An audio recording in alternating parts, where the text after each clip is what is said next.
শেষ হতে চলেছে ২০২৪। নতুন বছরের অপেক্ষায় সবাই। এবছর বলিউডে তেমন উল্লেখযোগ্য সিনেমা আসেনি বললেই চলে। তবে নতুন বছরে পাইপলাইনে আছে বেশ কিছু বিগ বাজেটের সিনেমা।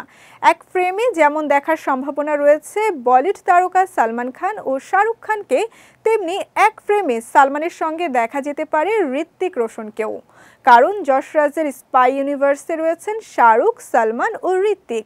আর নতুন বছরে আসার সম্ভাবনা রয়েছে ঋত্বিকের ওয়ার 2, জল্পনা রয়েছে পাঠান 2 নিয়েও। তবে এরই মাঝে ঋত্বিক সালমানের এক ফ্রেমে আসার খবর পাওয়া গেছে।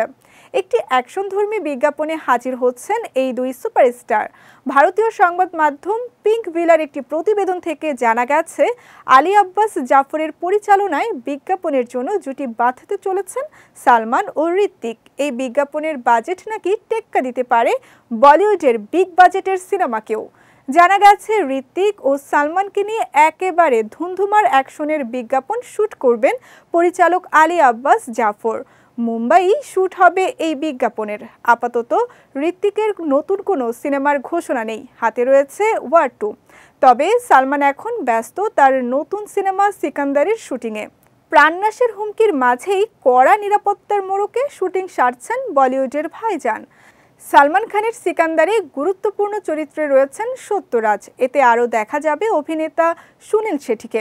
সিনেমাটিতে সালমানের নায়িকা হিসেবে থাকছেন রশ্মিকা মান্দানা। ২০২৫ সালের ঈদে মুক্তি পাবে এই সিনেমাটি।